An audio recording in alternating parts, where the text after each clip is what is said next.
Welcome to the Grizzled Geek in Review for July 21st, 2017. I'm Mike. And I'm Doug. And we're here with all your nerd news, your week of geek, pretty much any information you need. You'll see that most of YouTube is inundated with news from Comic-Con because it's in full swing right now. However, we know you don't want to get your news bits and pieces, so we're going to give it to you all at once. In this Netflix society, we're going to give you, you're going to be able to binge on it. So next week, we're going to put out a Comic-Con recap episode. Okay. So we'll go over all that information for you then. So don't expect any today.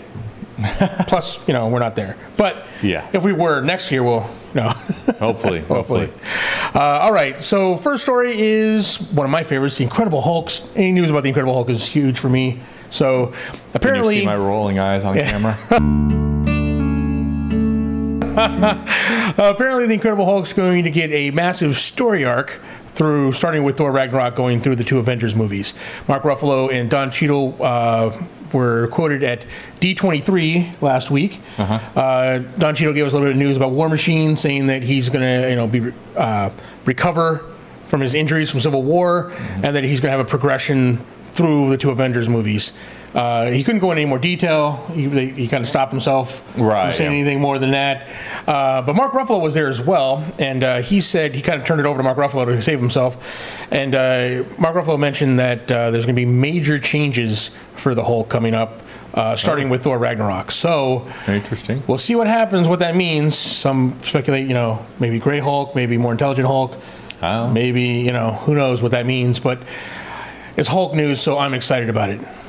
But all right, cool. Leaving the world of comic books for a bit, Doctor Who, we are getting a female Time Lord. Jodie Whittaker is becoming the 13th Time Lord. Technically the 14th with the War Doctor, but some people don't count him. But 13th, officially the 13th, I guess. Yeah.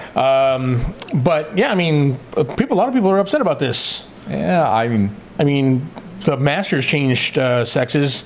It's right. Yeah, they've already established that they can be any sex, look like anybody.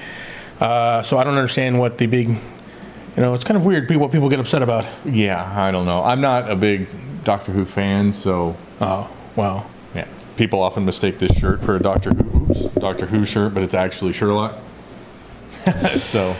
Whatever. Yeah. I couldn't get into Doctor Who. Anyway, I'm excited about it. I like Peter Capaldi as Doctor Who, but it's time for a new one. And Jodie Whittaker seems. I don't think I've seen her in his Black Mirror episode. But other than that, that's. But more exciting news over the DC side of things. Yeah. Shazam. We talked about it. We said with the success of Wonder Woman that there could possibly be more movies greenlit for DC, and they just announced 2 for next year. Start filming Suicide Squad 2. Going to start filming next year, and also the big announcement: Captain Marvel is going to start filming in February of next year. Although he is going to be called Shazam. He's going to be called Shazam, not Captain Marvel. To separate him from the Marvel Captain Marvel. When I read him when I was growing up, he was Captain Marvel. Yeah. Now he's Shazam, which for me was always weird because it was the wizard that gave him his powers was named Shazam. Right. Shazam's what he says to turn into Captain Marvel or Shazam. Yeah. But the weird thing about this is that we've already had director David Sandberg from the Annabelle creation, the new Annabelle sequel that's coming up for. Right. That's one thing I know he's done, but I don't know much about him, but he's set to direct it. The weird thing is no Black Adam. Yeah, I think this is going to end up being a mistake. How do you introduce, Shazam's mortal enemy who has his same powers not in the same movie? Yeah, Black Adam, The Rock is going to be playing Black Adam, and we've known that for quite a while now. But apparently he's going to get his own spin-off movie without ever having been in anything to spin off from. Right. And it's going to be produced along the same timeline as that. So sometime next year, Black Adam's going to film. So he's going to get his own movie, which is weird to me. It's kind of like Bizarro Superman getting his own movie alongside Man of Steel, but without them ever being in the same movie. Right. It seems kind of weird to me. I don't know. Yeah. But anyway... And we'll move on. All right. Well, back over to Marvel. We got the thumbs down from Kevin Feige on the rumor that the Fantastic Four might be coming to Marvel. He said, no, there are currently no plans for the Fantastic Four in the MCU. No plans. No plans. So Disney has Incredibles, so they do have the best version of Fantastic Four anyway. Yeah.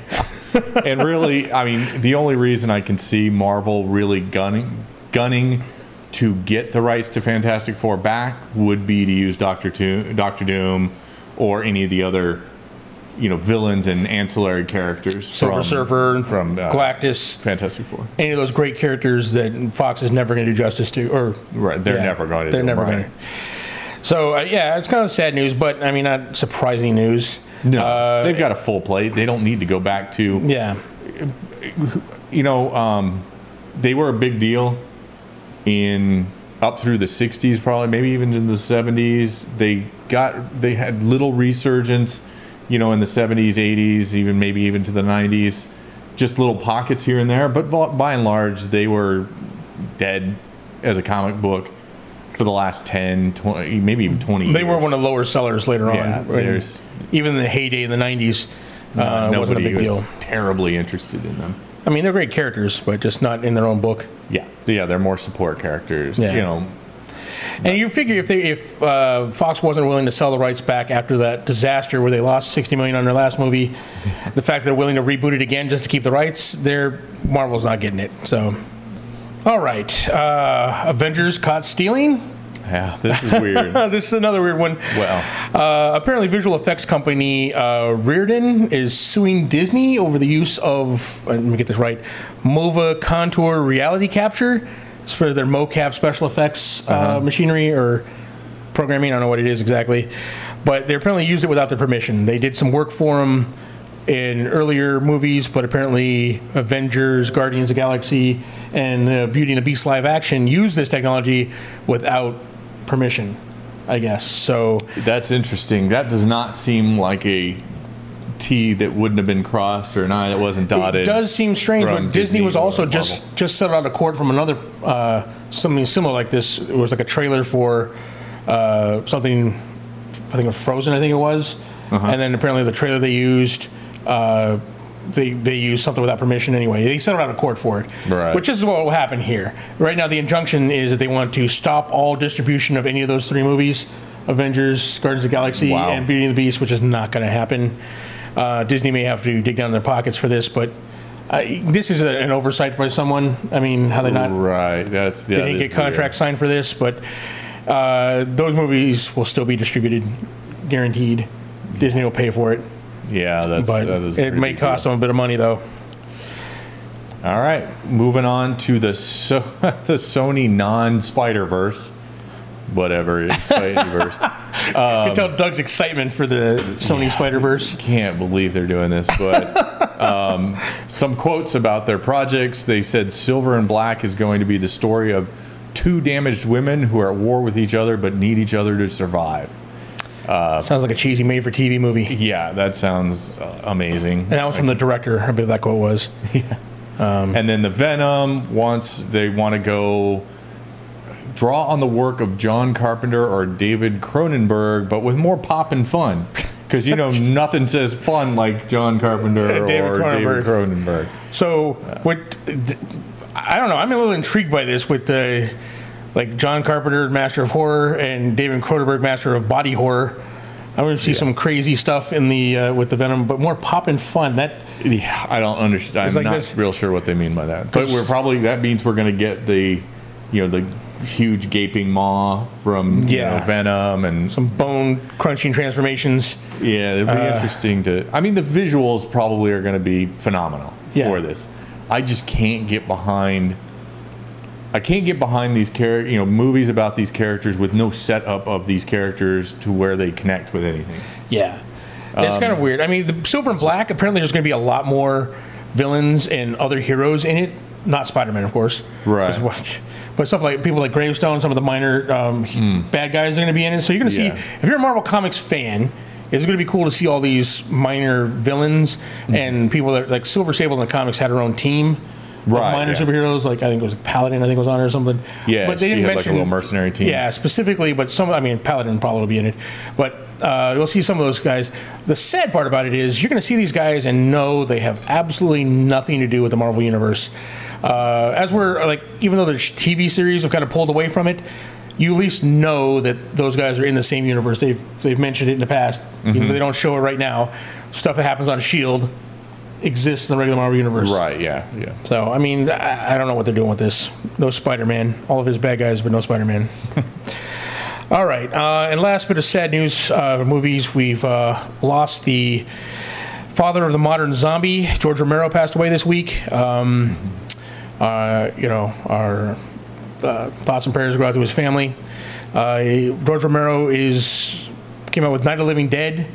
Yeah. Back in '60s. Yeah, he's been doing it forever. Oh yeah, but he's 40+ years of zombie movies. Before that movie, zombies were like the voodoo zombies, basically people that were mind controlled or whatever.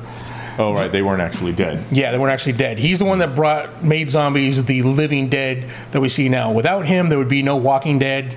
There'd be no, none of those. Resident no Evil video games. Yeah, none of no this. Zombieland, no Shaun of the Dead, no 28 Days. Yeah, so if you like zombies, if you like Walking Dead, George Romero is the guy you need to thank for it. And so rest in peace, George Romero. All right, we're going to move on to comics, and there will be spoilers there. So if you don't want your spoilers or your comics ruined for you, this will specifically be about Doctor Strange. So yeah, although it's a big announcement, if you're probably going to, if you go into a comic book store between now and November, you'll know this. Yeah, probably. Yeah. So this November, they're starting a new Doctor Strange event, though I didn't get a name for the event. Not sure. Well, this is the new creative team taking over the title, so I don't know if the arc has a name. It's just the Doctor Strange. The quote was the event. Oh, I guess the events of this arc. Not that this is necessarily an event in and of itself, but the events of this arc are some of the most shocking in Marvel Comics to date. Which that's a big claim right there. It is, and it makes me cringe a little bit when you consider the whole Secret Empire stuff and what they did with Captain America. I'm like, please don't try and one up that. And more shocking than something. Yeah, more Captain America being a Nazi. Yeah, it's pretty shocking. But anyways, the gist of the arc is that Loki is going to be the new Sorcerer Supreme. What would that mean for Stephen Strange? Yeah, I don't know. Does that mean he dies? Does it mean he's getting tricked out of giving up the mantle? That he's in prison? Who knows? But that's what the gist of the arc is. Probably going to be him fighting to get that title back or whatever. But possibly, yeah. So that'll be interesting to see. That's all we got for comics. Is big time. Yeah, there's a lot more news. Like I said, Comic-Con's going on right now, so I know you guys are seeing tons of news from that flooding in. Like we said, we'll cover it next week. Yeah, and there was some cool stuff that happened at D23, but I mean, that was mostly just showing stuff. It wasn't any news per se. We can sit here and describe all the cool trailers to you, but without actually seeing it. Yeah, all the awesome stuff that's coming to Disney. Yeah, Disney World, Disneyland. But yeah, I mean, that's out there all over the place. It wasn't directly related to what we normally talk about, so. Yep. So, thanks for watching, guys. Join us again next week. We'll bring you your nerd news. Please, if you hit that like button. Subscribe if you want to see more. If you want to support our channel, we have a link to our Patreon account down below. Yep. And again, thanks for watching. Thank you.